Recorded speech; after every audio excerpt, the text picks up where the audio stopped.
할렐루야. 우리 주님의 자비와 은혜와 평강이 우리 모두에게 임하기를 간절히 원합니다. 우리는 지금 겨울의 문턱에 서 있습니다. 형형색색 물들어갔던 그 나무들은 어느덧 낙엽이 지고 모든 생물들은 겨우살이를 준비하고 있습니다. 낮은 점점 짧아지고 있고요. 흐린 날씨도 계속되고 있습니다. 또한 거리에 보면 어느덧 성탄 준비를 하는 모습도 볼 수 있습니다. 매년마다 경험하는 겨울이지만 참 항상 매 겨울 새롭게 다가오는 것만 같아요. 왜냐하면 때를 따라 주시는 하나님의 은혜가 참으로 크기 때문에 그렇습니다. 지금 이 시간 우리는 이 자리에 모여 저마다 형편은 다르지만 주님의 이름을 찬양하기 위해서 함께 모였습니다. 또한 우리가 주님을 찬양하고 주님께 감사할 수 있음이 우리에게 얼마나 놀랍고 감사한 일인지 모릅니다. 이 땅에서 주님의 숨결을 느끼고 찬양하며 또한 기쁨으로 살아야 함이 마땅하지만 우리의 삶을 돌아보면 여전히 괴로움들이 가득해 보이기도 합니다. 그 이유는 무엇일까요? 저는 그 이유를 한 책을 통해서 함께 여러분들과 나누기 원합니다. 가짜 자존감을 권하는 사회라고 하는 책인데요. 사람을 평가하는 기준으로 인하여서 자존감이 낮아지고 심지어 가짜 자존감이 생겨서 사회 문제, 즉 괴로움의 문제가 나타난다라고 하는 그런 내용입니다. 책 내용 가운데 이런 내용이 있어요. 현대사회는 물질 만능주의, 외모 지상주의, 스펙 중심주의를 기준으로 가치를 평가한다. 특별히 돈이라는 기준을 삼아 사람의 가치를 평가하는 사회는 대다수의 사람들이 자존감의 손상을 피할 수 없다. 그렇다면 돈을 많이 번 사람, 사회적으로 성공한 사람의 자존감은 자연스럽게 높아질까? 그러한 자존감은 가짜 자존감이라고 설명한다. 우리는 지금 서 있는 이 세상이 하나님의 지혜로 창조되었음을 믿는 이들입니다. 또한 모든 존재하는 것은 그 창조자의 질서에 따라 움직여야 함도 우리는 잘 알고 있어요. 그러나 지금 제가 읽었던 이 책에서도 볼 수 있듯이 안타깝게도 이 세상은 물질, 특별히 돈, 그 돈을 기준으로 사람과 사물 그리고 현상들을 평가합니다. 그리고 더욱더 안타까운 것은 우리도 그 평가에 너무나도 익숙하게 편승하며 살아가고 있다는 것입니다. 우리는 인간의 그 끝없는 탐욕의 모습에 침묵하고 있습니다. 또한 욕망을 끊임없이 확대하고 재생산하는 일에 우리는 더욱더 열중하고 있습니다. 물론 풍요롭고 편리한 삶을 누리고 싶어하는 그런 마음 나무랄 수는 없습니다. 그러나 문제는 그 마음이 지금 이미 한계점을 넘어서 자연뿐만 아니라 심지어 인간을 욕망의 대상으로만 보고 있다라고 하는 것입니다. 오늘 우리는 이 세상의 창조자이시며 세상의 주권자이신 그 주님께 감사하고 또한 찬양하기 위해서 모였습니다. 우리는 이 아침에 다시 한 번 더 우리의 삶의 본질을 깨닫기 원합니다. 하나님의 형상들이 왜 이렇게 망가졌는지, 왜 이렇게 깨어졌는지를 돌아보기 원합니다. 우리가 진정으로 누리고 감사해야 할 것이 무엇인지를 돌아보는 은혜의 시간이 되기를 간절히 원합니다. 오늘 우리가 함께 읽은 말씀은요, 예수님께서 전하신 산상수훈의 대목 가운데 하나입니다. 예수님은 당시 사람들의 삶이 얼마나 열악한지를 너무나도 잘 알고 계셨습니다. 하루하루 끼니를 때우기가 너무나도 힘들고 버겁다라고 하는 사실을 아셨습니다. 또한 그러한 현실의 한계를 뛰어넘을 수 없다라는 사실도 주님은 아셨어요. 그래서 예수님은 마치 죽지 못해 살아가는 그 한 사람 한 사람을 위해서 안타깝게 여기시고 그들의 필요를 채워주셨습니다. 이러한 상황 속에서 오늘 말씀은요, 예수님의 그 태도와는 조금 어울리지 않는 약간 이상한 말씀인 것만 같습니다. 오늘 우리가 읽은 말씀 25절 말씀인데요, 우리 다시 한 번 더 한 목소리로 한번 읽어보겠습니다. 함께 읽습니다. 시작. 그러므로 내가 너희에게 이르노니 목숨을 위하여 무엇을 먹을까 무엇을 마실까 몸을 위하여 무엇을 입을까 염려하지 말라. 목숨이 음식보다 중하지 아니하며 몸이 의복보다 중하지 아니하냐. 아멘. 여러분, 예수님 말씀이 어떻습니까? 예수님 말씀 마치 무언가 현실과 동떨어진 것만 같은 그런 느낌이 드시진 않습니까? 예수님 참 세상 물정 모르시는 것 같아요. 그렇죠? 우리가 주로 고민하는 것들, 무엇을 먹고 무엇을 마시고 무엇을 입을 것에 대해서는 전혀 모르고 지금 예수님께서 말씀하시는 것만 같습니다. 예수님의 말씀은 마치 현실과는 상관없이 아주 한가롭고 낭만적인 그런 이야기라고 들릴 수도 있습니다. 하지만 예수님의 말씀은요, 우리에게 근거 없는 그 낙관론에 빠져 살라라고 하는 그런 이야기는 결코 아닙니다. 주님은 우리가 최선을 다해서 살아야 함을 결코 모르시지 않았습니다. 그렇다면 예수님께서 오늘 우리에게 또한 제자들에게 하신 이 말씀의 의미는 뭘까요? 예수님이 경계하신 것은 바로 염려하면서 걱정하면서 조바심 가득한 그 마음에 대하여 말씀하셨습니다. 여러분, 티베트 속담에는요, 이런 이야기가 있다라고 합니다. 걱정을 해서 걱정이 없다면 걱정이 없겠네. 네, 말장난 같지만 정말 걱정을 한다라고 해서 걱정이 사라지지는 않습니다. 걱정은 오히려 불안감을 만들어내고 우리의 내면을 흔들어 놓습니다. 그런데 여러분, 걱정의 뿌리에는 무엇이 있을까요? 걱정의 뿌리에는요, 덜을 추구하고 싶은 욕망이 있습니다. 더 많이, 더 빨리, 더 크게. 이러한 더의 마음들은 우리의 영혼을 파괴시킵니다. 이러한 풍조 속에서 사람들은 더 가진 사람들, 그 사람들을 더욱더 부러워해요. 그래서 이런 표현들을 하곤 하죠. 아, 저 사람은 금수저를 물고 태어났어. 아, 저 사람은 은수저를 물고 태어났어. 나는 똥수저인데. 부가 세습되는 이 현 세태를 보면서 우리가 자주 사용하는 이 표현은요, 물론 틀린 말이 아니죠. 그런데 우리는 여기서 분명하게 알아야 할 것이 있습니다.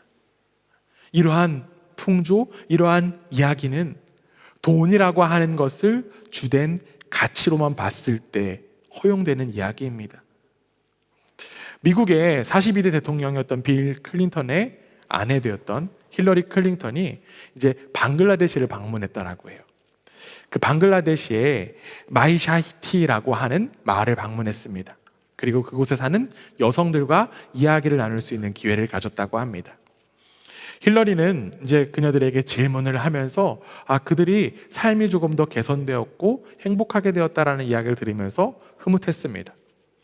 그런데 어느 순간부터 이 질문자와 답변자의 위치가 바뀌고 있는 것을 볼 수 있었습니다. 이 마을의 여성들은요, 힐러리에게 이러한 질문을 했습니다. 자매님은 암소가 있나요? 힐러리는 대답합니다. 없습니다. 자매님은 당신의 자기소득이 있나요? 힐러리는 이렇게 대답합니다. 실은 제가 예전에는 직접 벌었는데 남편이 대통령이 되고 백악관에 살고 나니 제가 직접 돈을 버는 일이 없어졌습니다. 이 마을의 여성들은 다시 한 번 더 질문합니다. 아이들은 몇 명 있나요? 딸이 하나예요. 혹시 아이들 더 갖고 싶지 않나요?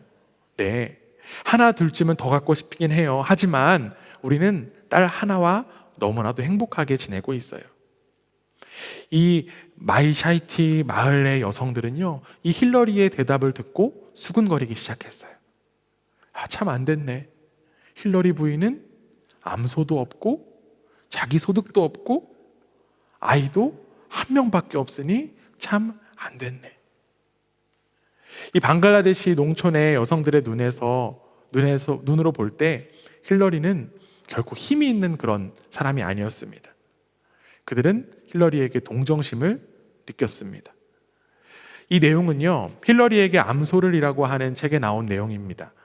이 이야기의 끝에 저자는 독자들에게 이런 이야기를 던집니다. 방글라데시의 가난한 여성들이 어째서 힐러리에게 동정을 느끼는가? 힐러리는 자신이 원하는 것을 모두 갖고 있는 사람이 아닌가? 이 이야기는 힐러리와 그 마이샤이티 마을의 부인들의 관점의 차이를 나타내고 있습니다. 그 마을 사람들의, 그 여성들의 관점에 대해서 이 저자는 그 밑으로부터의 관점, 곧 자급의 관점이다라는 설명을 합니다. 좋은 삶을 살기 위해서 돈이 많아야 하고요, 물건이 많아야 되고요, 또한 소유하는 것들이 많아야 하고 사치품들이 많아야 한다라고 생각하고 있는 이 자본주의 사회의 논리는 이 방글라데시 여성들과는 무관했던 거예요. 그래서 그 마을의 여인들에게 가장 중요한 것은 자부심, 위엄, 자기 힘으로 살 수 있는 능력이었습니다. 그들의 자부심은요, 남을 과소평가하는 그런, 남에서 비교하는 그런 자부심이 아니었습니다. 그들의 위엄은 남을 누르는 그런 위엄도 아니었어요. 그들은 자급할 수 있다라고 하는 사실 속에서 기쁨과 감사를 누렸습니다. 그 이상의 욕심을 품지 않았고요. 그들은 돈이 많은 나라, 또한 세상에서 가장 힘이 세다라고 하는 그 나라의 영부인인 힐러리를 영부인이다, 사모님이다 이렇게 부르지도 않고 오히려 자매님이라고 불렀습니다. 힐러리는 그들에게 자신과 똑같은 인격과 자격을 갖춘 그런 사람이었을 뿐이었습니다. 그렇기 때문에 그녀들은 힐러리에 대해서 주눅들지 않았어요. 뭔가 보태달라고 불쌍한 표정을 지으면서 손을 내밀지도 않았습니다. 그들은 오히려 힐러리를 동정했습니다. 왜냐하면 그녀의 인생에 있어서 가장 중요한 것이 없어 보였기 때문에 그렇습니다. 이러한 맥락 속에서, 지금 나눴던 그런 이야기의 맥락 속에서 우리는 사도 바울의 이야기에 귀를 기울이고자 합니다. 사도 바울은요, 디모데전서 6장 7절에서 8절에 이렇게 고백했습니다. 우리 함께 한번 읽어봅니다. 함께 있습니다. 시작. 우리가 세상에 아무것도 가지고 온 것이 없음에 또한 아무것도 가지고 가지 못하리니 우리가 먹을 것과 입을 것이 있은즉 족한 줄로 알 것이니라. 아멘. 바울의 삶을 돌아보면요, 바울은 가난한 삶을 살았어요. 바울은 굶주릴 때도 많았어요. 온갖 고난과 고초를 겪은 삶이 바로 바울의 삶이었습니다. 그런데 그러면서도 지금 바울은 어떻게 이야기하고 있나요? 만족하는 삶을 살라라는 이야기를 하고 있습니다. 사도 바울은 어떻게 이러한 고백을 할 수 있었던 것일까요? 바울은 우리가 이 땅 가운데 올 때 아무것도 가지고 오지 않았던 것처럼 아무것도 가지고 떠날 수 없다라는 사실을 분명하게 알았습니다. 사도 바울도요, 관점이 달랐던 거예요. 사도 바울과 같은 이 다른 관점이 우리의 관점이 되기를 원합니다. 그렇기 때문에 우리는 먹을 것과 입을 것이 있으면 그것으로 만족하고 감사할 수 있는 거예요. 우리가 지금 누리고 있는 것들, 여러분, 영원하지 않습니다. 그것들은 다 한낱 있다가 사라질 것들이에요. 그렇기 때문에 우리는 이 물질에 집착하기보다 우리의 삶에 더욱더 자부심을 가질 필요가 있습니다. 앞서 이야기한 그 방글라데시의 그 부족의 여인들의 삶에 그 자부심이 있었던 것처럼 우리도 우리의 생애에 자부심을 가질 필요가 있다라는 거예요. 그리고 그 자부심의 근거가 어디에서부터 비롯됩니까? 그 자부심의 근거는 바로 하나님으로부터 비롯됩니다. 하나님께서 채워주세요. 우리는 하나님의 통치와 하나님의 공급 속에 살아가고 있는 하나님 나라의 백성들입니다. 그렇기 때문에 우리 존재의 근거, 우리 존재의 뿌리는 바로 하나님으로부터 시작할 수 있다는 거예요. 가장 소중한 예수 그리스도를 우리에게 선물로 주신 하나님은 우리에게 필요한 것들을 허락해 주시는 분입니다. 우리는 하나님의 손길을 바라보며 자족과 감사를 고백할 수 있습니다. 비록 세상의 관점에서는 염려가 가득해야 할 것만 같지만 하나님의 관점으로 풍성한 삶을 살아가는 복된 우리 모두가 되기를 주님의 이름으로 간절히 부탁드립니다. 예수님은 염려와 근심 속에서 자신의 생을 낭비하지 말라라고 말씀하시면서 우리에게 또한 제자들에게 전혀 다른 삶의 차원을 말씀하십니다. 그 길은 바로 현실에 굴복하지 않는 그런 길입니다. 오늘 본문 26절 말씀 우리 함께 한번 읽어보겠습니다. 함께 읽습니다. 시작. 창고에 모아들이지도 아니하되 너희 하늘 아버지께서 기르시나니 너희는 이것들보다 귀하지 아니하냐. 우리 이어지는 28절 말씀도 함께 한번 읽어보겠습니다. 함께 읽습니다. 시작. 또 너희가 어찌 의복을 위하여 염려하느냐. 들의 백합화가 어떻게 자라는가 생각하여 보라. 수고도 아니하고 길쌈도 아니하느니라. 아멘. 여러분, 우리에게 허락된 은혜가 무엇입니까? 모든 것이 다 하나님의 은혜죠. 예수님은 모든 것들이 하나님께로부터 비롯된 것임을 친히 밝혀주셨습니다. 그런데 또 이어진 예수님의 말씀을 한번 바라봅시다. 그 이어지는 29절의 말씀을 좀 보면요, 이 내용이 그 삶의 모습이 참 혁명적이다라고 볼 수밖에 없습니다. 이어지는 29절 말씀인데요, 함께 읽어봅니다. 시작. 그러나 내가 너희에게 말하노니 솔로몬의 모든 영광으로도 입은 것이 이 꽃 하나만 갖지 못하였느니라. 아멘. 예수님은 솔로몬의 영광을 지금 한 송이의 꽃과 비교해서 말씀하고 계세요. 한 송이의 꽃이 더 하나님의 영광을 드러낸다라는 그런 말씀을 하고 계십니다. 왜 하필 예수님은 솔로몬과 꽃을 비교하여 말씀하셨을까요? 여러분, 솔로몬에 대해서 잘 아시죠? 솔로몬 하면 떠오르는 단어가 어떤 게 있습니까? 그렇죠. 지혜가 떠오릅니다. 그래서 솔로몬과 같은 지혜를 허락하시고 이런 기도를 우리는 하곤 합니다. 솔로몬은 지혜를 가진 왕이었어요. 그뿐만이 아니라 부와 명예 가져서 태평성대를 누렸던 그런 왕이었습니다. 특별히 열왕기상 10장에 보면요, 솔로몬의 시대가 얼마나 더 번성했는지, 얼마나 더 풍요로웠는지를 확인할 수 있습니다. 그 아라비아 반도 끝에서 스바의 여왕은요 솔로몬을 찾아왔어요. 그래서 그 여왕은요 솔로몬의 지혜에 놀랍니다. 또한 신하들이 입은 옷과 또한 식탁에 차려놓은 음식, 그리고 집기의 화려함에 놀랐습니다. 솔로몬은 수백 개의 방패에 금을 입혀 왕실의 위엄과 권위를 부각시켰습니다. 또 상하로 큰 보좌를 만들고 거기에 다 금으로 입혔어요. 6개의 계단 위에 놓은 그의 보좌는 7번째 계단이 됨으로써 이 세계의 완성자다라고 하는 그런 의미를 나타냈습니다. 한마디로 솔로몬의 시대, 솔로몬의 삶은 화려함의 끝, 황금의 시대다라고 해도 과언이 아닐 것입니다. 어떻습니까, 여러분? 그 솔로몬이 부럽습니까? 네. 안 부러우세요? 네. 솔로몬의 그 보좌가 탐나지는 않으십니까? 그런데 여러분, 이 솔로몬의 보좌보다 우리가 더욱더 집중해야 할 것이 있습니다. 그것은 바로 예수님의 말씀이에요. 예수님은요 이렇게 말씀하셨잖아요. 솔로몬의 모든 영광으로도 입은 것이 이 꽃 하나만 갖지 못한다. 무슨 말도 안 되는 이야기냐라고 하시는 분도 계실지 모르겠습니다. 하지만 이러한 생각은, 그런 반문의 생각은요 이 세상의 삶의 방식과 이 세상의 생각일 뿐이에요. 예수님의 말씀은요 하나님 나라의 기준에 적합한 말씀이었습니다. 예수님은 힘이 센 사람들이 기세등등하면서 지배하는 그 세상이 아니라 보잘것없는 이들이 주인 노릇하는 세상이 바로 하나님 나라다라는 사실을 일깨워 주셨습니다.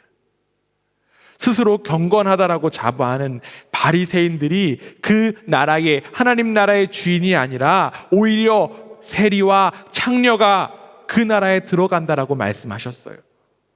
그리고 하나님은 더 나아가 우리를 그 나라의 백성으로 불러주셨습니다. 여러분, 하나님 나라에서는 솔로몬의 그 영화로움은 들꽃 한 송이만도 못합니다. 여러분, 우리가 그 나라의 백성이에요. 내가 그 나라의 백성이 되고 싶어서 된 것이 아니라 하나님께서 우리를 세워주셨고 불러주셨기 때문에 그 나라의 백성인 것입니다. 그렇기 때문에 우리는 솔로몬의 그 영화로움을 부러워할 필요가 없다라는 거예요. 그런데 안타깝게도 우리 가운데 허락된 축복 바라보지 못하고 이 땅의 백성으로서 갇혀 살아가는 이들이 너무나도 많습니다. 그렇기 때문에 솔로몬의 영광에만 집중하고 집착합니다. 그러다 보니 어떻습니까? 하나님을 원망하곤 합니다. 도대체 하나님은 나에게 왜 이러한 것들 허락해 주시지 않느냐고 불평불만만 할 뿐입니다. 이미 가장 소중하고 가장 중요한 것을 허락하신 그 하나님의 손길을 바라보지 못하고 불평과 염려 속에 사는 모습, 그리고 솔로몬의 영광에만 집중하는 그 모습은 하나님 나라의 백성과는 어울리는 모습이 결코 아닙니다. 아까 이야기 드린 그 가짜 자존감을 권하는 사회라고 하는 책에서는 그 가짜 자존감의 유형에 대한 이야기를 해요. 여러분 한번 생각해 보세요. 가짜 자존감을 가진 사람은 자존감이 낮아서 자기 과시 충동이 심하다고 합니다. 자신을 남과 비교하며 우월감에 도취하는 그런 사람들도 있다고 합니다. 또한 자신이 보잘것없는 사람임을 믿고 있어서 타인에게 버림받을 수도 있다라고 하는 그런 만성적인 불안감에 시달린다라고 합니다. 그래서 타인이 자신에게 떠나지 못하도록 그 사람을 집착하고 통제하고 지배하려고 합니다. 마지막으로 가짜 자존감을 가진 사람은 무의식적으로 나는 가치 없는 존재야 라고 생각하면서 심각한 불안을 일으켜서 계속적인 그런 확인의 모습을 가지고 있다고 합니다. 이 확인의 모습을 대표적으로 나타내고 있는 것은 여러분들 잘 아시는 백설공주에 나온 그 여왕의 모습이에요. 여왕이 거울을 보면서 뭐라고 이야기하나요? 세상에서 누가 제일 예쁘지? 라고 하면서 듣고 싶은 대답을 들을 때까지 물어보는 그 모습, 바로 가짜 자존감의 대표적인 모습입니다. 옆에 둘러보지 마시고요. 그런데 여러분, 혹시 이러한 가짜 자존감에 대한 내용, 모습이 혹시 우리에게 너무나도 익숙하진 않습니까?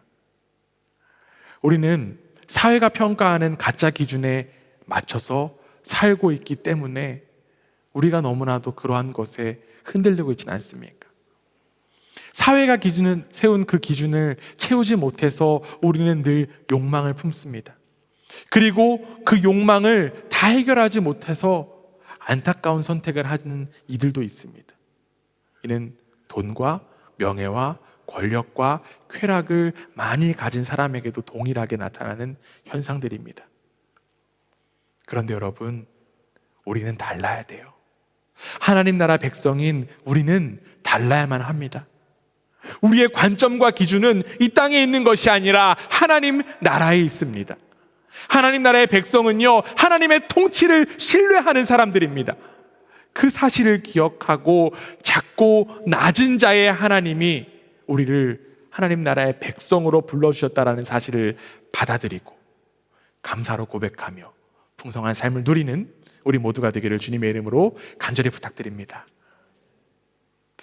하나님 나라의 백성의 관점에 대하여 예수님께서는 말씀하셨고요, 예수님은 계속적으로 그런 말씀을 이어가시는데, 우리 31절 말씀 함께 한번 보겠습니다. 함께 읽습니다. 시작.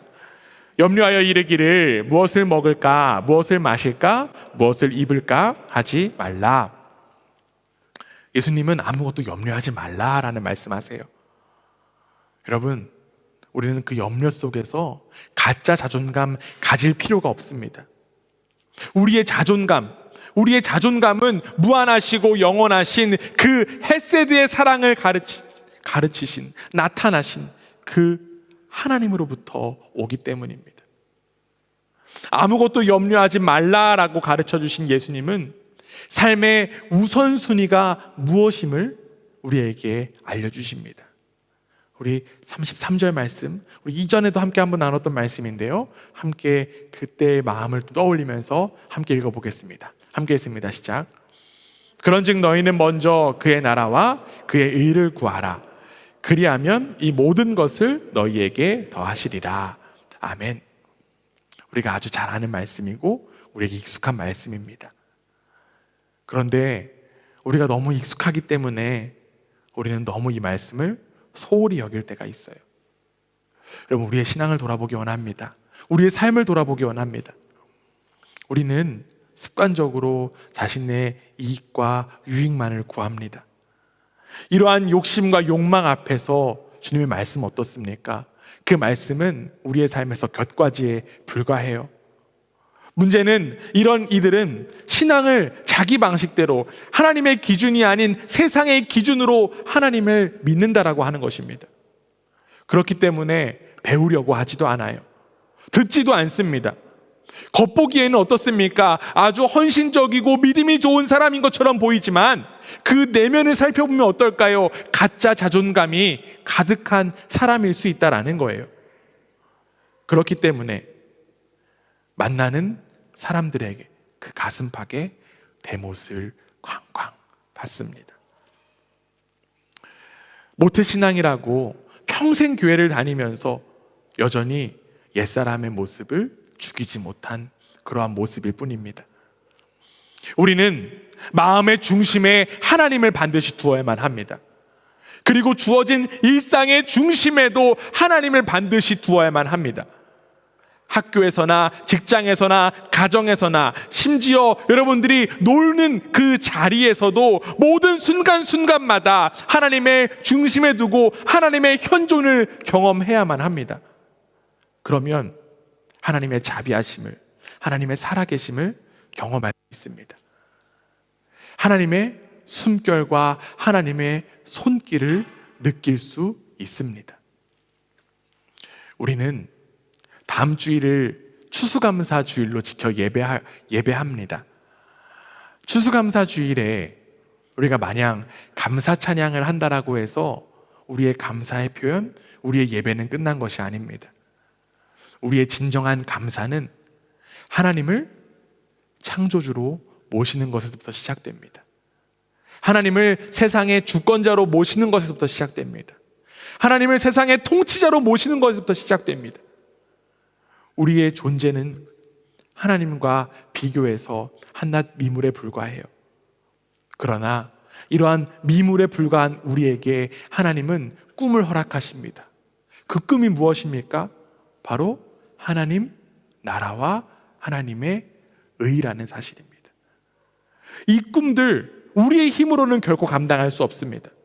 그러나 하나님의 영이 함께 할 때, 우리 가운데 하나님을 알게 되는 그 지혜가 임할 때에 우리가 감당할 수 있게 됨을 믿습니다.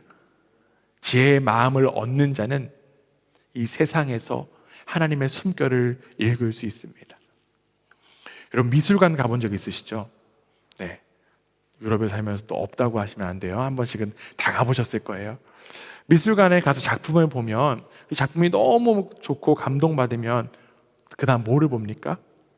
그 작품을 누가 그렸는지, 어떤 설명이 있는지를 봅니다.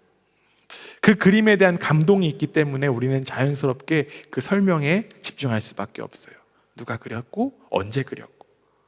마찬가지입니다. 세상에 존재하는 것들, 공중에 나는 새들, 들꽃의 백합화, 그리고 지금 내 옆에 있는 이들을 바라보며 우리는 자연스럽게 우리를 창조하신 하나님의 손길을 바라볼 수 있어야만 합니다. 진정한 감사는요, 하나님의 숨결을 느낄 줄 아는 사람에게서부터 시작됩니다. 하나님의 손길이 닿지 않는 사람은 아무도 없어요. 하나님의 숨결이 닿지 않는 피조물 결코 없습니다. 우리를 붙드시고 통치하시는 그 하나님을 신뢰합시다. 하나님을 신뢰하기에 우리에게 걱정과 염려 따위는 어울리지 않습니다. 모든 것들은 잠시 있다가 없어지는 것들이고 우리의 인생도 영원하지 않습니다. 주님께서 이루셨던 모든 것들을 감사함으로 고백하십시오. 그리고 앞으로 주님께서 이루실 일들을 기대하십시오. 그렇기에 우리는 주님께 감사할 수 있습니다. 이제는 하나님의 눈으로 세상을 살피고 이 세상을 누리며 풍성한 삶을 살아가는 복된 우리 모두가 되기를 주님의 이름으로 간절히 원합니다. 아멘.